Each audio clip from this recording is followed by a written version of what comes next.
It's hard to believe that Nokia's third quarter results, which show the company lost $1.27 billion on sales of $9.44 billion, were better than investors expected. The company had warned that the results wouldn't be pretty, but it actually managed to lose less than it did during the second quarter.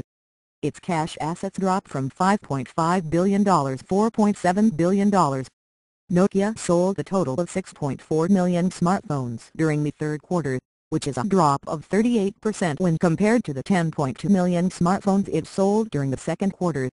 Of those 6.3 million smartphones, fewer than half were Lumia. Thank you for trying Verbose. This recording will go away once the product has been purchased. Windows phones. Nokia sold 2.9 million Lumias during the third quarter. In the US, Lumia sales dropped from 600,000 in the second quarter to just 300,000 in the third quarter, a 50% decline. What's unnerving about these numbers is that they reveal Nokia's outgoing Symbian platform is still outselling Lumia smartphones around the world. That's been the case all year long, but many had hoped the Lumia line of devices would have surpassed Symbian sales by now. Looking at its total device sales, Nokia shipped 82.9 million cell phones around the world during the third quarter, which is thank you for trying Verbose.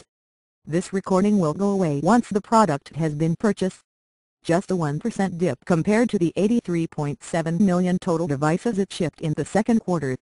The balance of those devices comes from Nokia's Asha and Series 40 platforms, which combined accounted for 76.7 million devices. These are the low-cost devices that Nokia sells in emerging markets. Nokia CEO Stephen Elop said he was pleased with the company's low-end device sales. Too bad the margins on entry-level devices are slimmer than the hair on a gnat's hindquarters.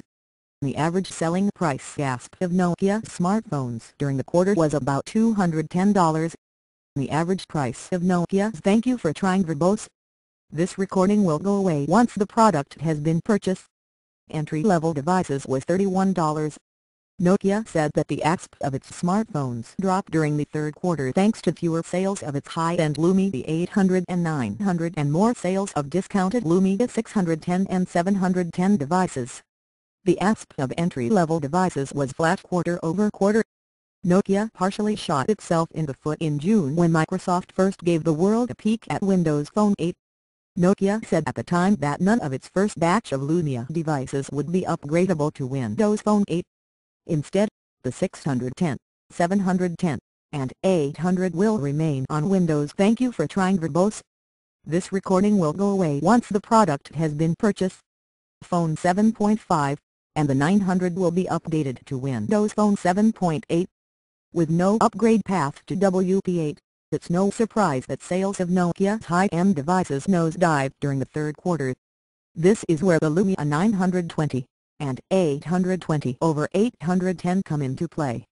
Nokia announced the device's sense pricing and availability in early September.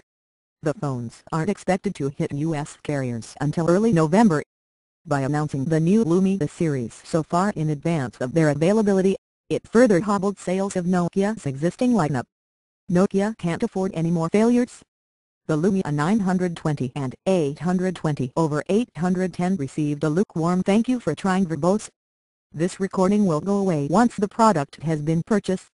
Response at introduction by investors, who were worried that they aren't different/compelling enough to win over iPhone and Android users. Nokia needs to do more than retain its existing customer base. It needs to steal new